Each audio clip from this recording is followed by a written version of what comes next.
Halo Sobat Pro Tuner dimanapun kalian berada. Di video kali ini saya akan menjelaskan tentang apa sih tangki yang terbuat dari aluminium. Karena selama ini Pro Tuner tuh identik banget dengan custom yang berbahan material aluminium. Seperti pembuatan tangki, spakbor, plat joknya rata-rata semuanya terbuat dari aluminium. Jadi pertama akan saya jelaskan dulu ngapain kita pakai bahan aluminium.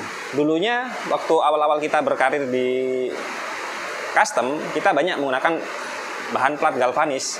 Cuman seiring waktu berjalan, plat galvanis itu mempunyai banyak kekurangan. Antara lain, yang pertama susah dibentuk.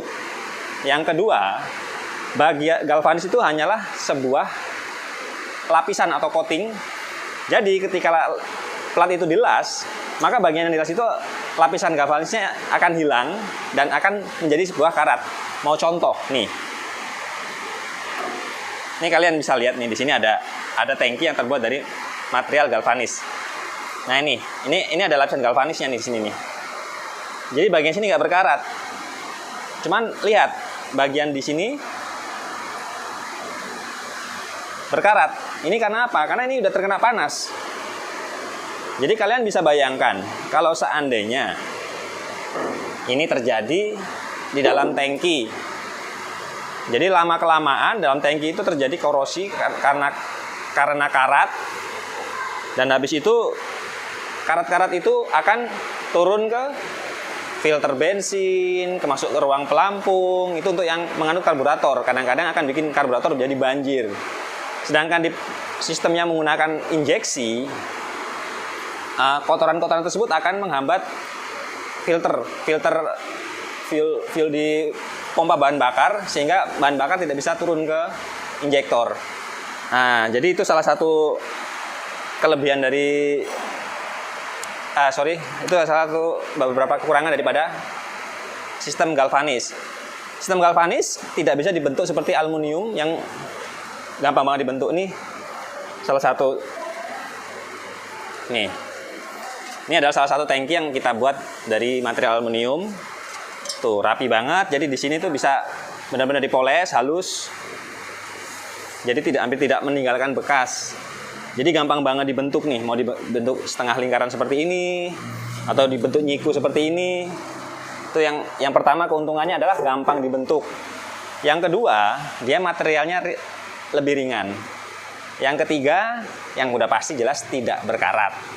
Nah itu, cuman kalian harus tahu juga, jadi nggak semua aluminium yang ada di pasaran itu bisa dipakai untuk standar otomotif. Karena kalau kita melihat sebenarnya untuk standar otomotif dan marine itu adalah jenis aluminium yang mempunyai kode di atas seri 6. Misalnya 6061 sampai ke atas. Jadi kalau aluminium banyak beredar di sini, itu adalah aluminium yang digunakan untuk furniture. Jadi tingkat kekerasan berbeda banget ya. Nah, lalu salah satu keunggulannya lagi adalah aluminium itu kalau terjadi kerusakan itu bisa diperbaikin. Contohnya misalnya di sini nanti ada tabrakan, ini penyok, ini bisa dipotong, ditambal, terus habis itu dilas dan dipoles lagi, jadi nggak kelihatan. Itu salah satu keuntungannya aluminium ya. Jadi semenjak tahun 2016 kita sudah banyak menggunakan material aluminium untuk pembuatan tangki, cover, dan juga spakbor, macam-macam deh. Buat engine guard juga kita bikin pakai aluminium juga. Nah, sekarang buat kalian yang pengen tahu apa sih persenjataan yang kita gunakan untuk mengelas aluminium? Yang pertama, kalian harus punya mesin lastik. Nah ini, lastik yang kita gunakan. Ini salah satunya, bandrolnya nggak terlalu mahal. Kalau di pasaran sih di angka sekitar 8 jutaan. Terus di sini udah termasuk satu perangkat dengan, ini ada buat cut negatifnya, kemasannya, dan situ di sini ada torch. Torch ini di sini ada gagang torchnya, di dalamnya ada stick tungsten. Ini ada cup. Jadi untuk aluminium itu tungstennya, stick yang di dalam itu berbeda. besarnya, diameternya, dan ada kode warnanya. Biasanya untuk aluminium adalah warna hijau. Dan untuk besar diameternya ini tergantung dengan diameter bidang yang sedang kita las. Misalnya, kita banyak menggunakan material aluminium dengan ketebalan plat 3 mm.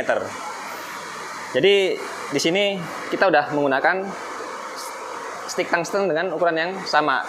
Dan di sini ada cup. Cupnya ini juga punya banyak macam. Jadi kita cukup menggunakan yang ini, di pasaran juga nggak terlalu mahal. Untuk cupnya ini sekitar 20 ribuan.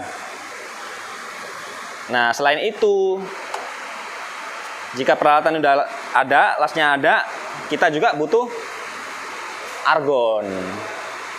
Argon ini untuk di Bali, jadi kita harus meninggalkan deposit ya sekitar nggak sampai 2 juta. Jadi kita ke suppliernya meninggalkan deposit, lalu kita dikirimin argon. Dan argon ini nanti ada regulatornya dan ada selang menuju ke las listriknya. Nah, itu untuk peralatan pengelasannya. Lalu untuk mengelasnya itu kita juga wajib punya nih helm yang tadi saya pakai.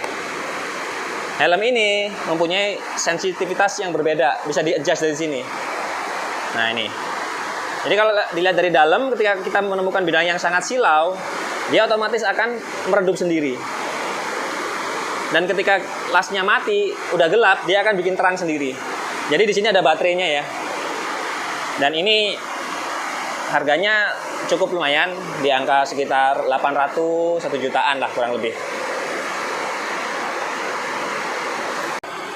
Nah, bukan cuma itu aja Ferguson. Kita masih punya beberapa alat yang akan saya tunjukkan kepada kalian. Nih, yuk kita ikutin yuk sini.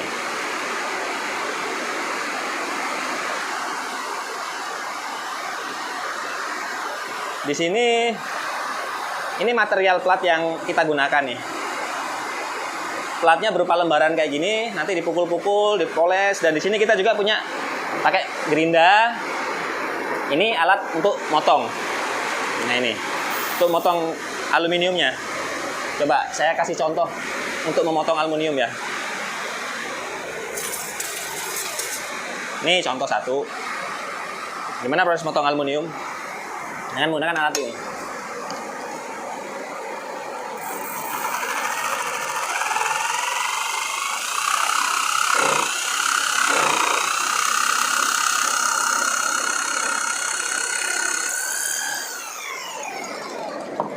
Nah, tuh.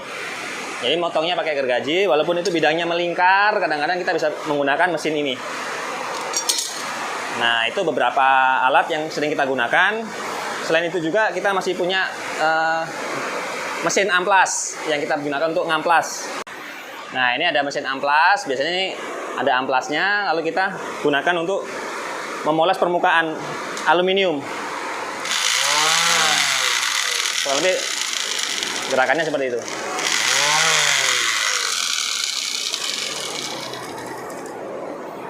Nah, itu tadi. Jadi proses pembuatan tangki itu untuk yang aluminium itu juga nggak gampang, nah, prosesnya lama dan perlu ketelitian dan skill khusus untuk mengelas. Dan kelebihan lagi dari aluminium belum bisa jelaskan tadi, aluminium itu selain gampang dibentuk, nanti ketika finishing itu bisa menggunakan minimal banget dempul. Jadi bisa nggak menggunakan dempul sama sekali. Misalnya nih seperti ini nih. Ini adalah salah satu tangki yang terbuat dari aluminium, lalu hanya dipoles di sini. Ini benar-benar warna aluminium asli yang dipoles nih, tidak ada cat, tidak ada apapun. Jadi ketika kita menggunakan aluminium itu bisa dibuat benar-benar presisi dan benar-benar halus permukaannya. Jadi itu keunggulannya.